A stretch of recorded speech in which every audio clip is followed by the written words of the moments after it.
Hello everyone and welcome to the official patch notes for Wild Rift patch 6.2H. We are on patch H in this patch cycle, which is absolutely crazy, absolutely unheard of, but we have a lot of champion changes coming into this patch and also a lot of item changes. I think some of the item changes will excite a lot of people and bring up some really weak items and hopefully bring them back into the meta. But I think a lot of people will be excited about what they are seeing on screen. SWAIN's rework is finally coming. Everyone has been commenting about when's SWAIN's rework, when's it coming, what's happening.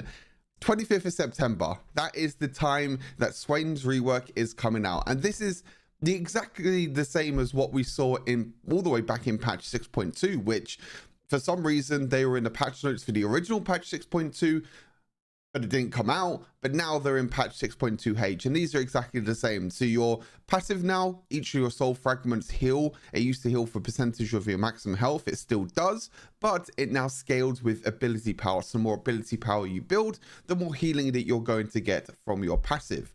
The second ability explosion timer has just gone up by 0.3 of a second. So it just delays it a little bit more, which is fine.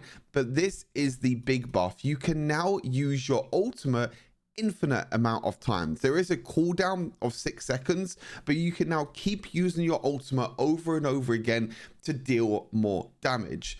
Of course, the damage per second has also gone down because of the charges. Now you can use this infinitely throughout the entire time that you use your ultimate, and as long as you keep your ultimate up and available, the damage per second has gone down. But this is a really huge buff to SWAIN that is definitely going to help his damage output overall. I think SWAIN is actually built pretty decently right now with items like Rod of Ages. You can even go Infinity Orb as well. I think they really want to push SWAIN to be more of a carry rather than like a tanky support build. So this is definitely going to give him a lot more power and a lot more damage, and I'm really excited for his rework coming on September 25th. Definitely going to give him a try because he's a great champion to pick up.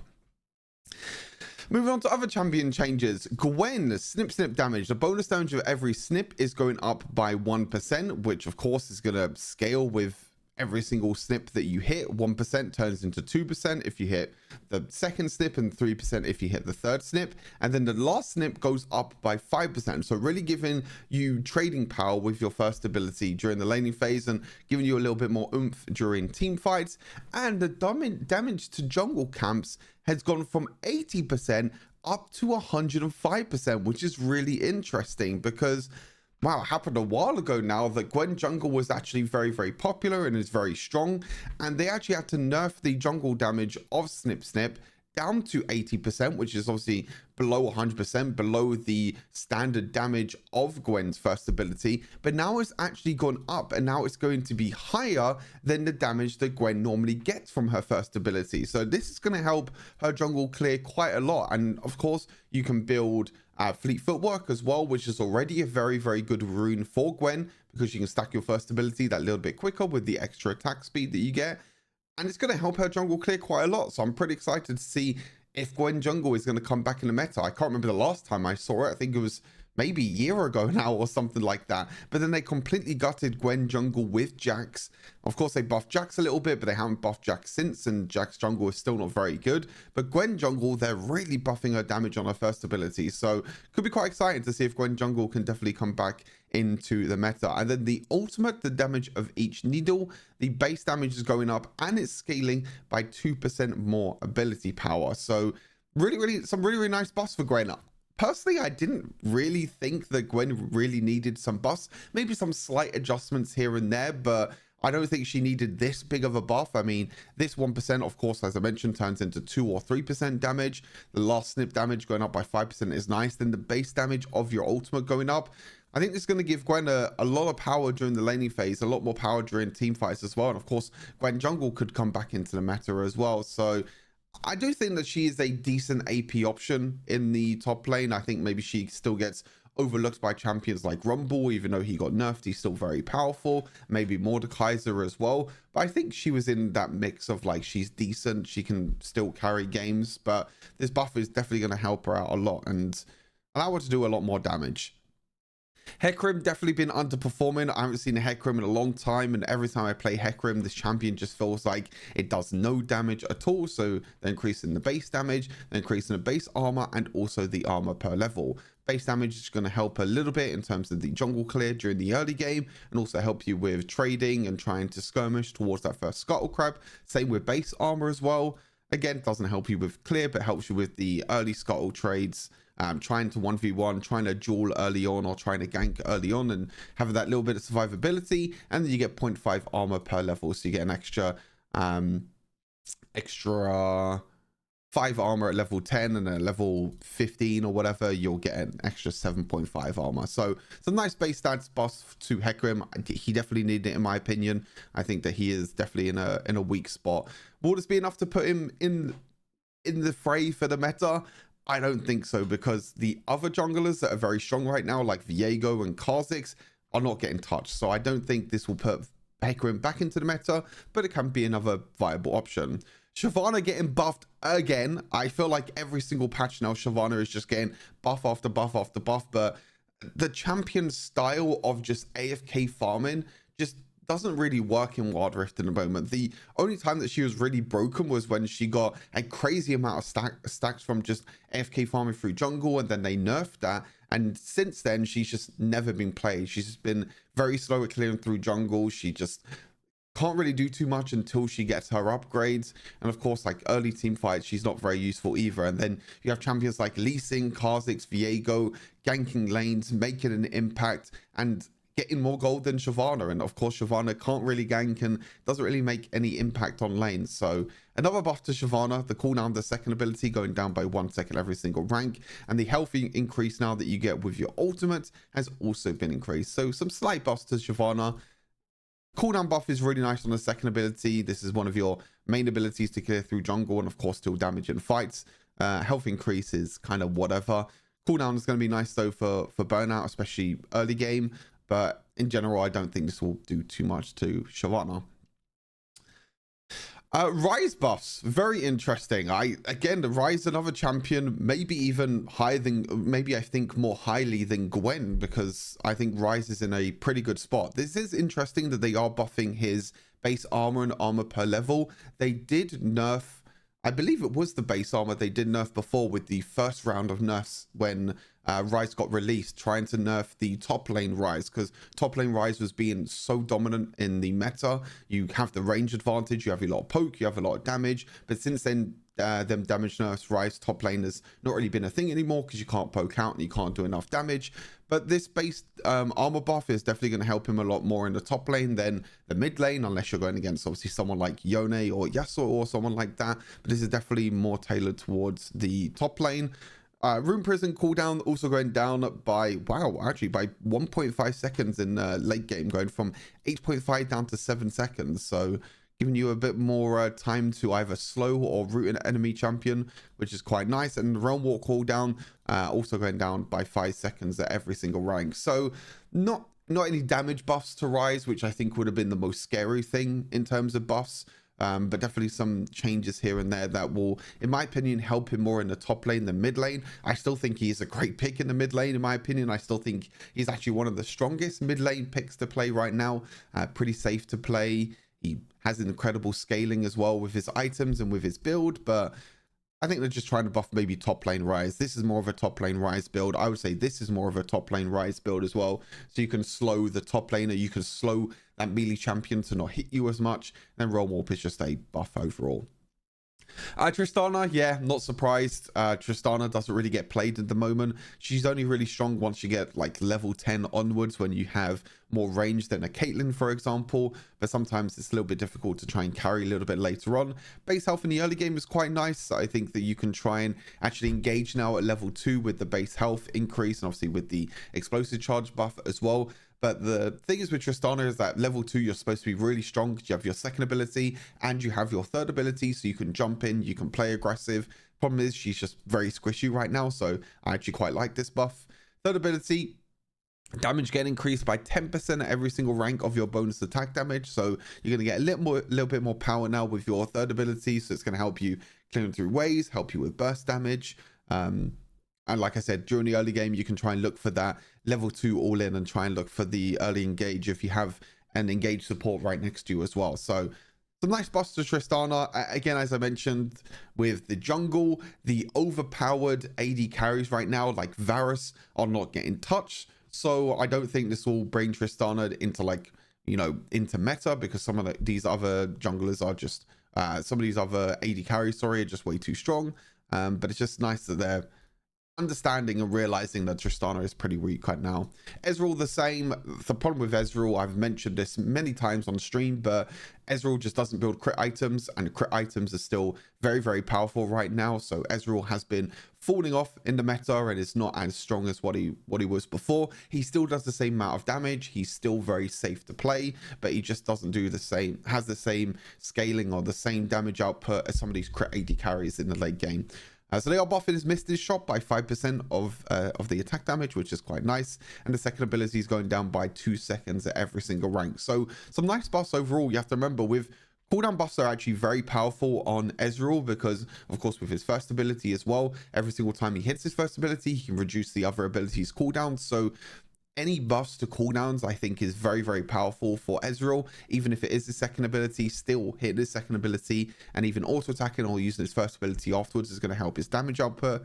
And then the bonus damage of the attack damage going up by 5% is going to help his damage a little bit when he's building items like Man Immune and Trinity Force.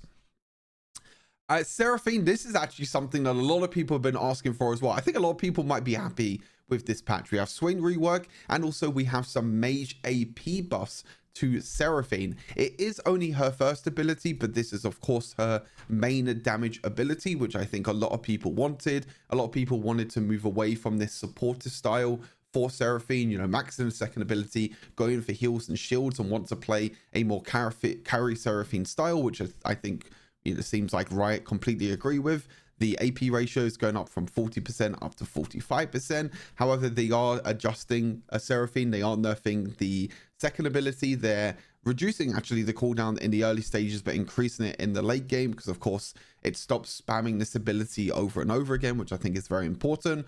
And the shield value the base value has gone down, but the AP ratio has gone up. So again, they're trying to incentivize you more to build more ability power and be more of a carry, because the base shield value has gone down. So supportive items and support items in general are not going to be as powerful with Seraphine, but because you have more AP ratio, when you build items like Death Cap or Luden's Echo, you can get more value now with your shield, and the same with your damage with your first ability as well. So again, some nice changes for Seraphine. I still don't think she'll be very good in mid lane. I still don't think she'll be as strong as other mid lane mages, but it's nice to see that there's a start there with trying to get Seraphine to deal more damage, rather than her just walking around being a walking shield bot, basically. And then the final change is Blitzcrank nerfs. Base armor is going from 55 down to 49.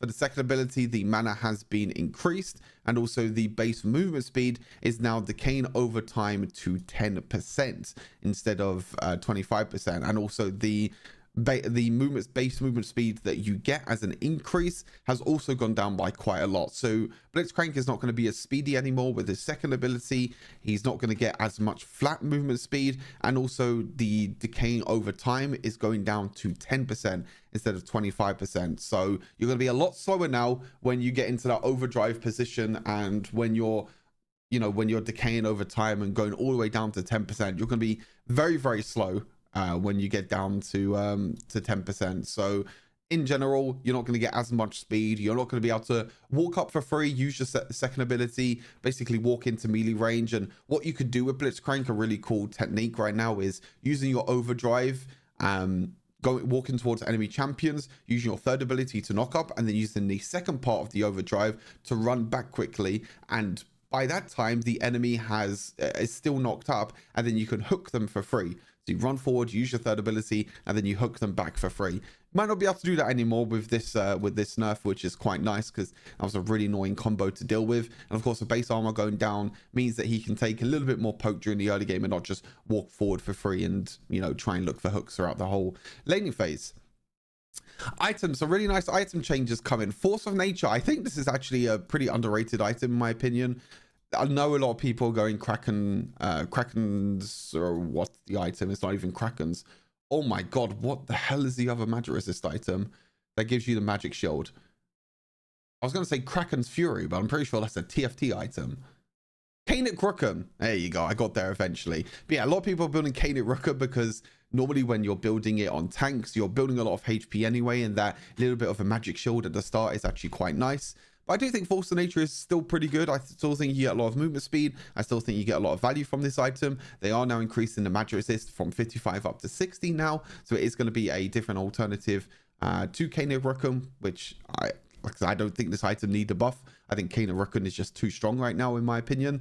Dead Man's Play. This is by far one of the worst items in the game, but it's actually probably turning into one of the best. Like, look at these stat buffs. By the way, they're not changing the price of this item. They're not changing the build path. You now just get an extra 100 health and an extra 20 armor, which is absolutely crazy. And now you can slow the target by 75% instead of 50%. So I think Dead Man's Play might actually turn into a first item again for supports, because at the moment for supports you either go for Yordle's Trap, you go for Zeke's Convergence, or you go for Warmog's.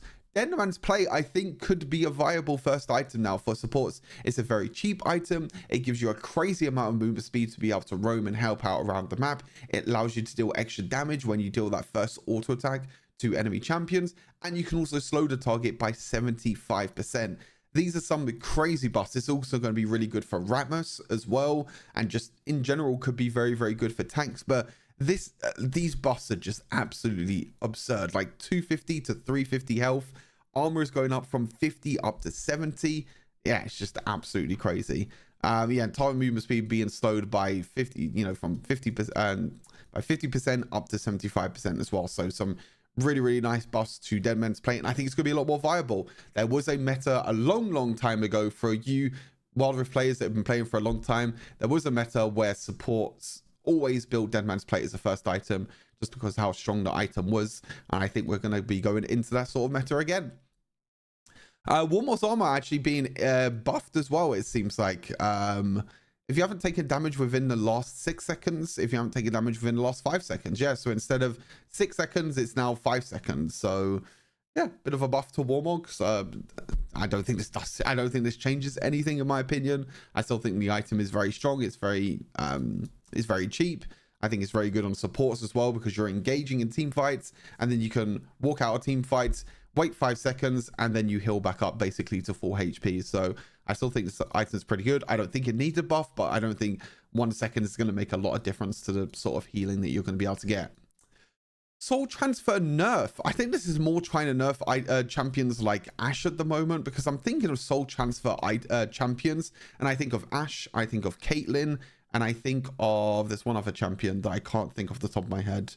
Ashe, Caitlyn, and there's someone else. Might even have it here somewhere. No, I think I removed it. Because I was actually preparing a video for this item as well, but it was Ashe, Caitlyn, and someone else that I was thinking of.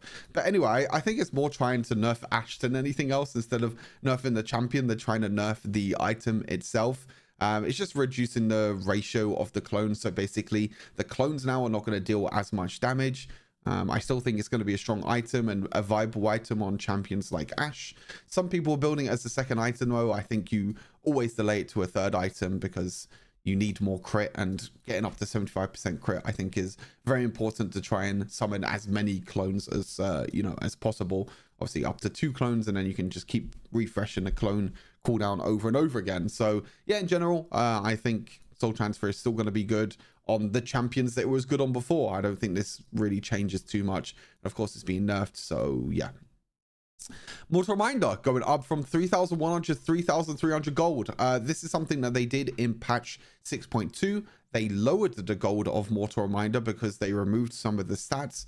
And they gave it attack speed instead. Now I'm pretty sure this costs the same amount of gold as Seralda's Grudge now, and an extra 200 gold for AD carries in general is just a pain in the ass, to be honest with you. Like, I don't know why they're doing this change, to be honest with you, because I don't think there are any bruisers now that actually build Mortal Reminder anymore. I don't think there's any real assassins that build Mortal Reminder anymore, because Grudge is actually a pretty good item. Soldier's Grudge is actually a nice item with the buff. So I'm not too sure why they're nerfing Mortal Reminder in general. I think they're just trying to stop other crit champions like Rengar, Yone, and Yasuo potentially. I think they're trying to nerf them sort of champions as well. Again, Yone being one of the strongest junglers right now, so I think they're trying to slow his build path down. But of course, it's going to also hurt. It's also going to hurt AD carries as well, which is a bit sad. And Navori Quick Blades, they're actually nerfing Navori Quick Blades as well. So they're nerfing the damage that your abilities can deal based on your critical strike rate. Again, I think this is more to do with maybe Yone Yasuo potentially. Again, this is going to nerf my baby Xayah, unfortunately. My Xayah feathers are not going to do as much damage anymore. Outside of that, I can't really think of many other champions that build Navori Quick Blades. Tristana, but Tristana is getting a buff, but one of her core items are getting nerfed. Sivir is another one that builds Navori Quick Blade, so again, bit of a nerf to her as well. So overall, these nerfs are quite interesting to Navori Quick Blades and Mortal Reminder. If there's any other champions that you think of, let me know in the comments as to why they are nerfing these two items. I'm not really too sure why, but we'll have to wait and see. And then probably everyone's favorite change in high elo. I mean, high elo games, if you're in, like, I would say Master, Grandmaster Plus at the moment, even though that's not really high elo, but even Challenger lobbies, which I'm in at the moment, everyone builds this Repulsor enchant, and it's the most annoying thing to play against, because now enemy champions can just dive in onto the backline, use Repulsor, and then you're just stunned for 1.25 seconds for free. And the cooldown was only 40 seconds. The cooldown's now been increased to 60 seconds, and the stun duration has gone from 1.25 down to 0.75 seconds. So you're losing 0.5 seconds of stun, and of course there is still that delay as well, and the cooldown has been increased to 60 seconds.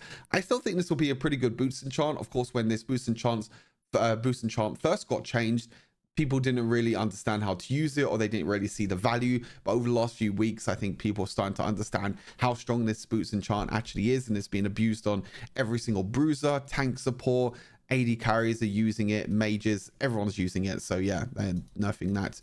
Yeah, like I said, I still think it'll be good, but it'll be very interesting to see. And the last thing, the last thing, that's just an empty page at the end. The last thing is turrets, outer turrets, the armor magic resist with tower plating. So what are they doing with tower plating? So 15, 15, 55. Okay, so the third tower plating is now getting more armor and magic resist. The fourth tower plating is also getting more armor and magic resist. So basically trying to stop this kind of pushing in one lane and trying to get the first tower before the first objectives. Because at the moment, what you can do as a jungler is you can gank any lane just before 5 minutes, just before them first objectives spawn. You can gank that lane. If you kill that lane, you can walk up to the tower and take it very, very easily. So they're trying to basically stop this with the third and fourth tower plating, giving more armor and more magic resist. So now you're not going to be able to deal as much damage to the tower, and it might be a little bit more difficult now to try and take down some of these tower platings, the third and the fourth one. Really like this change. It was really toxic sometimes for junglers to walk to lane and just deal a bunch of damage to towers, so I quite like that. Without tower platings, also has a bit of extra armor as well, so it's not going to be as easy to take down towers after the tower platings go down. Inner turrets are also getting a base armor and base magic resist increase, and the inhibitor towers are actually getting a base armor and magic resist decrease. You also have to remember as well that this is a little bit of a nerf to split pushing as well, especially with the outer tower and the inner tower going up with bonus armor and magic resist. But the inhibitor tower going down means that the inhibitor tower is going to be easier to kill. I mean, if you just work this out in general, this is going up by 10, this is going up by 7, so that's 17, but this is going down by 20. So overall, if you were to take all three towers, there's not that much big of a difference, but they're just trying to stop the map being more open in the early game and stop towers maybe being taken down a lot earlier than what they are at the moment. Of course, Rift Herald still being very important to try and open up the map and to try and take down towers. And that's everything for patch 6.2H. Again, some nice changes. I think some of these item changes are going to be really awesome to try and test. The same with champion changes as well. It's going to be a pretty exciting patch, and of course everyone is very excited about SWAIN Rework. So hopefully you enjoyed this rundown of this new patch. Let me know what you think of it down in the comments. As always, if you like the video, make sure sure you subscribe to the channel and like the video, and I'll see you in the next one. Peace.